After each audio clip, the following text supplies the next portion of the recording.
Today we will discuss about editing in English grammar. तो editing क्या होती है? एडिटिंग जो है it is the process of identifying and correcting errors in spelling, punctuation and such other things to improve written text clarity and accuracy. तो editing क्या है कि ये एक प्रोसेस है जिसमें आइडेंटिफाई करना है और करेक्ट करना है उन एरर्स को जो स्पेलिंग में भी हो सकते हैं, जो एक ग्रामर में हो सकते हैं, जो पंक्चुएशन मार्क्स में हो सकते हैं, या फिर इस टाइप की अदर थिंग्स है उसमें हो सकते हैं. और इससे क्या होगा कि जब हम रेक्टिफाई करेंगे एरर्स को, हम करेक्ट करेंगे, तो हमारी जो राइटिंग है वो इम्प्रूव होती है और जिसमें टेक्स्ट की क्लैरिटी एंड एक्यूरेसी आती है. तो हाउ टू एडिट, कैसे करना है? रीड द एंटायर सेंटेंस और पैसेज, और you can say the whole content. जो कंटेंट है या फिर सेंटेंस है या पैसेज है उसको रीड करना है अच्छी तरह से. देन अंडरलाइन एरर्स, और उसके बाद जो एरर्स होंगे उनको अंडरलाइन करना है.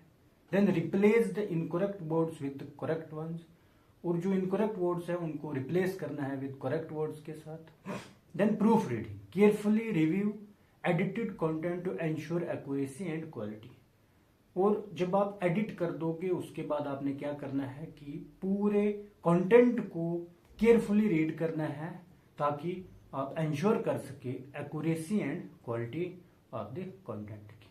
अब इसमें जो कॉमन एरर्स इन एडिटिंग वो कौन कौन से होते हैं? कॉमन एरर्स जो होते हैं जिसमें स्पेलिंग में एरर हो सकता है, वर्ब टेंस में हो सकता है, आर्टिकल्स में हो सकता है, प्रीपोजिशंस में भी हो सकता है, जो कॉमन एरर्स है. और उसके अलावा कंजंक्शन में भी हो सकता है, पंक्चुएशन मार्क्स में भी हो सकता है, प्रोनाउंस में भी हो सकता है, और किस्म के एरर्स भी हो सकते हैं.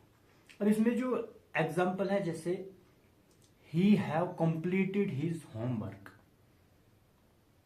अब he have completed his homework, इस सेंटेंस को जो हम रीड करते हैं, ही जो है he functions as the subject of a sentence. अगर ही यहाँ पे सब्जेक्ट है और ये सिंगुलर सब्जेक्ट है, तो सिंगुलर सब्जेक्ट में जब आप देखोगे तो फिर वहां पे ही हैज आएगा. तो हैव की जगह आपने हैज का इस्तेमाल करना है, क्योंकि हैज जो है, has is the third person singular form of the verb. क्योंकि जब सब्जेक्ट वर्ब एग्रीमेंट होता है, इसमें singular subject take singular verbs and plural subjects take plural verbs. तो दूसरी एग्जांपल है द बॉयज इज प्लेइंग. अब द बॉयज, बॉयज क्या है? बॉयज जो है वो प्लूरल है, मतलब बहुत सारे बॉयज हैं. तो इज प्लेइंग, यहाँ पे जो एरर है वो इज पे है, तो यहाँ इज नहीं, यहाँ पे और आएगा. तो बॉयज आर प्लेइंग.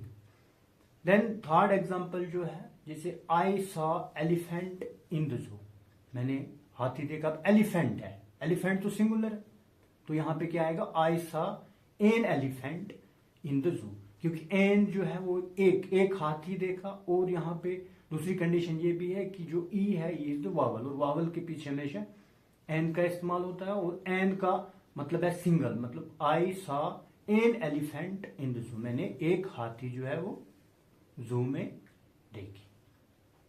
थैंक्स.